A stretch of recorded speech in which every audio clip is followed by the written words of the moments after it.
Please please please আপনার সময় একটা কথা বলিনি কুনালদা এর মধ্যেখানে নয়। আপনি ওপেন ফোরামে বলবেন, ওপেন ফোরামে বলবেন। ক্ষমতায় আছেন আপনি কাকে বলছেন? আপনাকে বলছি। প্লিজ প্লিজ করব না। আপনি করছিলেন অজয়কে ফাঁসি দিয়েছেন। ক্ষমতায় থেকে যান, পিঠে কিরকম পড়বে দেখবেন। আর কাকে বলছেন? আপনাকে বলছি। মমতাদি পুলিশ পাঠিয়ে আমায় ধরে নিয়ে যাক। সঠিক বলেছেন, আপনার বুদ্ধি ভালো। নমস্কার, আপনারা দেখছেন ভারতীয় বাঙালি ইউটিউব চ্যানেল। তৃণমূল দল কিছু হলেই হয় ফাঁসি চায় দোষীর, না হয় ফাঁসি চায় নিজের। কেন বলছি?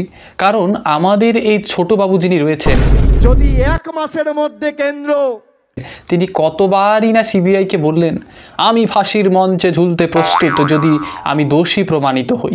কতবারই না বললেন। ঠিক একই রকমভাবে তাদেরই দলের এক বরিষ্ঠ বলিয়ান নেতা কুণাল বাবুও কিন্তু বলেছেন যে ফাঁসি কোথায়, দোষীর ফাঁসি কোথায়, দোষীর ফাঁসি হওয়া উচিত। এইবার যদিও কর্মকাণ্ড সব তাদেরই, কিন্তু ফাঁসিটা তারাই চাইছে। বিষয় হচ্ছে এবিপি আনন্দতে যুক্তিতক্ক অনুষ্ঠান চলছিল। এইবার সেই অনুষ্ঠানে স্বাভাবিকভাবেই কুণাল বাবুরা তো আর ওই সত্যিটা হজম করতে পারে না, বা মাঝখানে ইন্টারাপ্ট করাটা তাদের একটা স্বভাব হয়ে দাঁড়িয়েছে। যেমন করে তারা শিক্ষা দুর্নীতির আটকানোর ক্ষেত্রে ইন্টারাপ্ট করেছে, যেমন তারা চাকরি দুর্নীতি আটকানোর ক্ষেত্রে ইন্টারাপ্ট করেছে, যেমনভাবে তারা কাটমানি না নেওয়া যেটা আছে সেটাতে ইন্টারাপ্ট করেছে, ঠিক তেমন করেই প্রাক্তন আইপিএস নজরুল বাবু যখন বলছিলেন তার বক্তব্যের মাঝেই ইন্টারাপ্ট করে বসেন আমাদের এই কুণাল বাবু তার স্বভাবসিদ্ধ ভঙ্গিতে। তাহলে এই পুলিশ অফিসাররা তদন্ত করে ফাঁসি দেবে? এরা তদন্ত করবে না জেনেই। আপনার সঙ্গে আমি একটা কথা বলিনি, কিন্তু নজরুল বাবুও কিন্তু ছেড়ে দেওয়ার পাত্র নন। আপনার সময় একটা কথা বলিনি কুনালদা এর মধ্যেখানে নয়। আপনি ওপেন ফোরামে বলবেন, ওপেন ফোরামে বলবেন। প্লিজ এটা হবে না। তিনিও একেবারে বলে বসেন যে চিরদিন আপনারা ক্ষমতায় থাকবেন না। সত্যিই তো, চিরদিন কি কেউ ক্ষমতায় থাকে? এই বাম যারা সব থেকে নিজেদের অহংকার এবং ঔদ্ধত্য প্রকাশ করত, সেই বাম কিন্তু সর্বশেষে 2011 সালে তাদেরও যেতে হয়েছে। ঠিক তেমনভাবেই যতই দিদি লক্ষ্মীর ভাণ্ডার দিন না কেন, একটা কিন্তু এক্সপায়ারি ডেট ওষুধের যেমন থাকে, একটা সরকারেরও রয়েছে এবং শিগগিরই সেটা আসছে।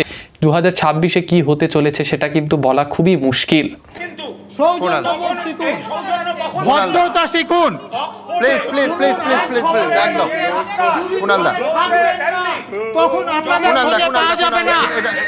সময়ের মধ্যে আর সেটা ভেবেই তো মুখ্যমন্ত্রী এখন জগন্নাথ দেবের পুরো একেবারে কনিষ্ঠতম ভক্ত হয়ে উঠেছেন এবং বরিষ্ঠতম ভক্ত বলে নিজেকে দাবি করছেন।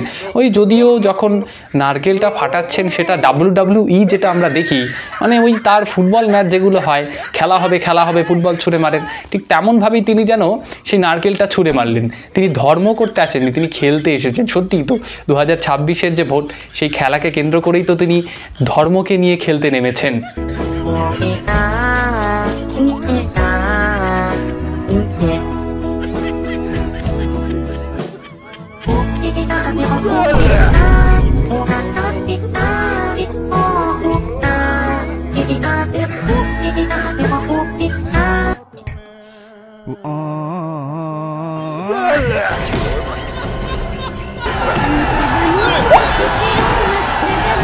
যাই হোক, আমরা আমাদের সেই যুক্তিতক্ক যেটা চলছিল আমাদের ওই কুণাল বাবু, সেই বিষয়ে আবার ফিরে আসি।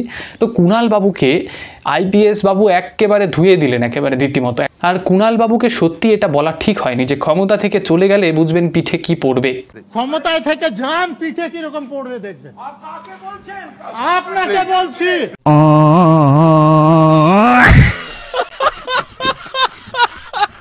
এটা বলাটা ঠিক হয়নি, কারণ ওনার পিঠে তো আগেই পড়ে গিয়েছে। আপনারা জানেন উনি কিন্তু সারদা নারদার যে কেস, রীতিমতো ওনাকে জেল খাটতে হয়েছে। তার মানে ওই জেল খাটা আমাদের কুণাল বাবুই কিন্তু শেষ পর্যন্ত আবার তৃণমূলে যোগ দিলেন এবং সেই তৃণমূলের হয়ে এখন ব্যাটিং করছেন। আপনি কাকে বলছেন? আপনাকে বলছি। আপনার অভদ্রতার জন্য বলছি। ভদ্রতা শিখুন। মমতাদি পুলিশ পাঠিয়ে আমায় ধরে নিয়ে যাক। কজনকে ফাঁসি দিয়েছেন? এটা বক্তৃতার মধ্যে না। আর যখনই কুণাল বাবুকে বলছেন যে ক্ষমতা থেকে সরে যাবেন যখন আপনি, তখন আপনার দেখবেন পিঠে কিরকম পড়ে। তখন কুণাল বাবু আবার কাউন্টার করে বলছেন, কাকে বলছেন আপনি, কাকে বলছেন?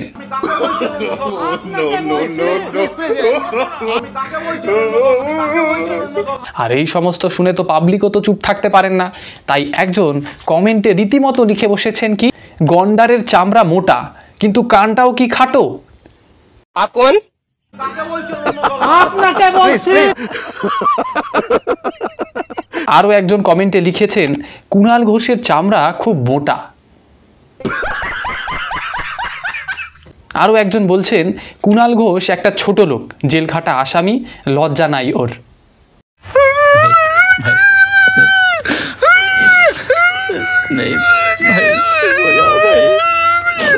আর মধ্যিখানে সুমন বাবু তো মনে মনে ভাবছেন, আজ তো ভাইরাল হলো যুক্তিতর্ক, অনেকদিন পর ভাইরাল হলো তিনি কিন্তু দেখাচ্ছেন যে তিনি ভীষণভাবে চিন্তিত, কিন্তু মনে মনে তিনি ভাবছেন আজ একটা ভাইরাল হলো রে।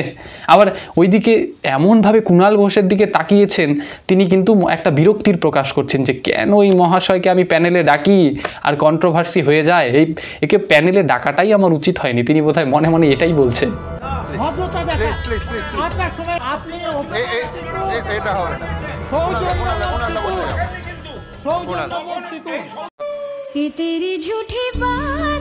কুণাল বাবু এবং তার সঙ্গে আরও এক তৃণমূলের প্রতিনিধি রয়েছে, তাদেরকে রাহুল সিনহা বলছিলেন যে অভিজিৎ বাবু, অভিজিৎ না অভিষেক কেউই জানে না, তো অভিজিৎ না অভিষেক বারংবার যখন সিনহা বাবু বললেন, তখন কিন্তু একবারও প্রতিরোধ করতে দেখা গেল না আমাদের কুণাল বাবুদের।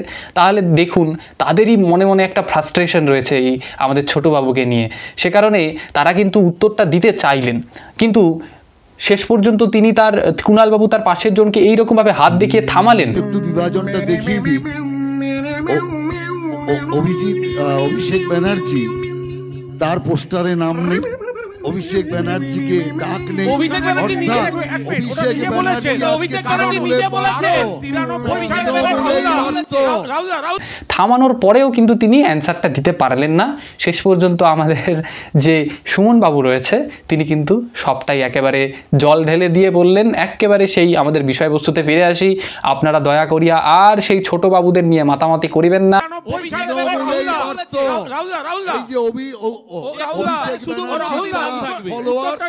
তাদের অবস্থা আজকে খারাপ, তৃণমূলে আজকে হাঁপানি পাচ্ছে না তৃণমূলে।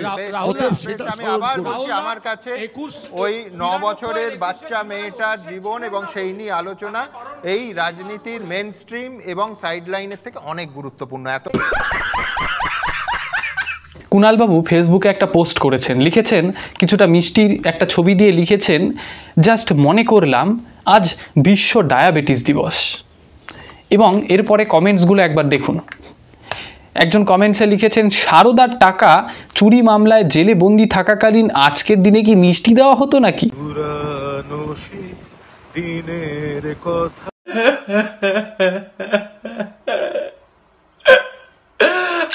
আরেকজন কমেন্টে লিখেছেন, কুণাল দা কোথা থেকে চুরি করলেন মিষ্টিগুলো?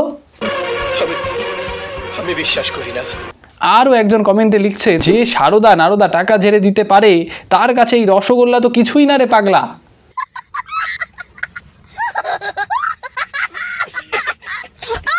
অসংখ্য ধন্যবাদ এতক্ষণ আপনাদের ভিডিওটা দেখার জন্য, এবং যদি চ্যানেলে নতুন হয়ে থাকেন অবশ্যই চ্যানেলটিকে সাবস্ক্রাইব করতে ভুলবেন না। একটা লাইক একটা শেয়ার অন্তত করাই যেতে পারে।